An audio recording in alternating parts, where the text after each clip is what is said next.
My name is Dr. Laura Walton-Williams and I'm one of the Associate Deans for the School of Law, Policing and Forensics at Staffordshire University.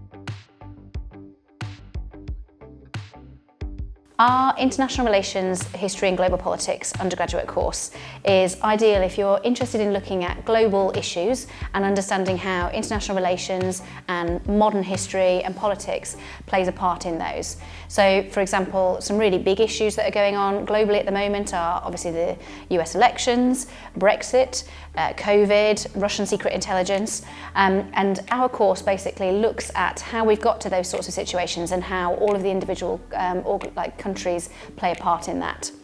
So one of the things that, for example, one of our lecturers is looking at with our students is the 2016 elections and the claims that the Russian intelligence played a part in changing what information and what fake news was placed onto Facebook to try and influence the votes, which is obviously illegal activity.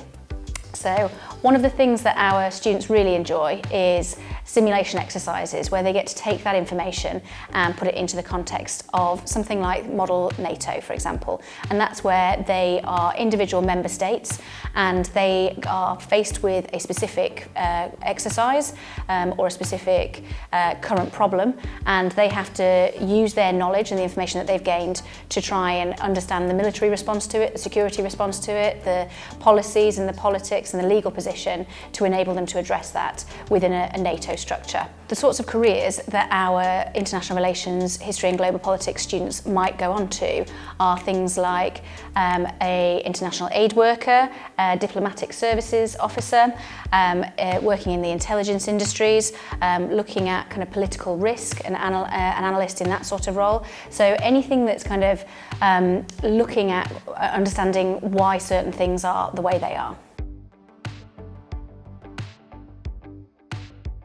Our security and intelligence degrees have two optional pathways, so you can choose to either do the parent course or you can choose to go down the sciences pathway or the studies pathway, depending on what you're more interested in. So for example, if you're more interested in the theoretical and conceptual aspects of how security and intelligence is developed, then you might be more interested in the studies pathway. Alternatively, if you're interested more in the analytical and the investigative and operational aspects of working in that sector, then the sciences pathway might be more appropriate for you. So this course is all about understanding security and intelligence agencies around the world, how they work, how they operate, and the influence that they have on us as a society. And then it's understanding how we can identify risks and threats, mitigate against those, and also investigate those. So it's a range of different approaches. One of the things that will work really nicely for students is the opportunity to work collaboratively across both pathways.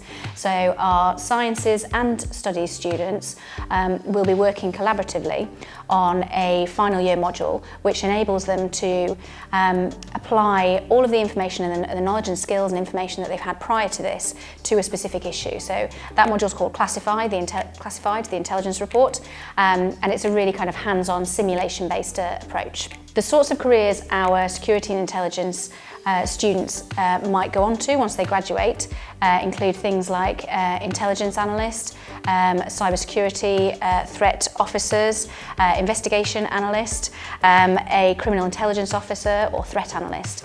And in the current situation we're working in, there has been a significant increase in those sorts of roles available.